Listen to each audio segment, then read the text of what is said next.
الخطيب بيضرب نار نار، ده فتح الكيس على الاخر. الخطيب قال لك بيبو بيبو بيبو يا الله يا خطيب.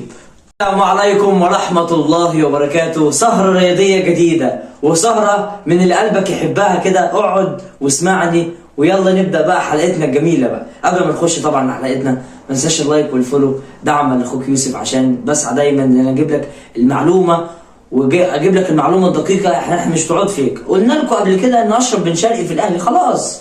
قلت لكم قبل كده في الاخر حلقه ما اتكلمنا على الصفقات، قلت لكم ان اشرف بن شرقي في الاهلي وخلاص رسميا اشرف بن شرقي لمده موسمين ونصف، والصفقه اللي عامله جدل. وبصراحه حق اي حد زملكاوي انه يزعل، حق جمهور الزمالك ان اللاعب ده عمل معاهم مجد في خلال السنتين ثلاثه اللي لعبهم في الزمالك. خد 6 بطولات وعمل مجد كبير، والصفقه دي بمثابه شرخ عريض جدا في جمهور الزمالك يا جماعه. وطبعا لكن هي صفقه على المستوى الفني هتفيد الاهلي جدا جدا.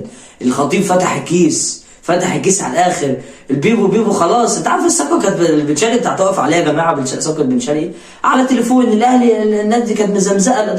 اداره الرهان القطري طبعا ليهم كل احترام والتقدير، كانت مزمزقين شويه وبتاع. فالخطيب راح قال لك رفع سماعه التليفون قال له انا عايزين ايه اللي يرضيك؟ قال لك احنا عايزين يعني اشرف بن شرقي وبتاع. قال لك بيبو بيبو بيبو الله يا خطيب. خلاص خد انت عايز بقى بن شرقي بقى، يعني احشيهولك بقى ولا ابعتهولك ايه ولا احط لك على راسه طاقيه ولا اعمل لك ايه؟ فالراجل على طول خد الطياره، اول طياره، وطلع على النادي في الجزيره. فهو اسد جديد بينور الاهلي لمده موسمين ونصف. وبصراحه صفقه على المستوى الفني هتفيد الاهلي. كذلك انضمام تريزيجيه وعودته مره ثانيه لبيته ومره ثانيه للنادي الاهلي لمده 5 سنين. فصفقتين في الخط الامامي هيفرقوا مع النادي الاهلي خصوصا في كاس العالم للانديه. ده بالنسبه لاشرف بن شرقي. وكمان في ميزه بقى بخصوص الاتحاد الافريقي، اعلن امبارح عن مد القيد الافريقي ليوم 28 فبراير 28/2. وطبعا انتوا عارفين ان شهر 2 28 يوم بس.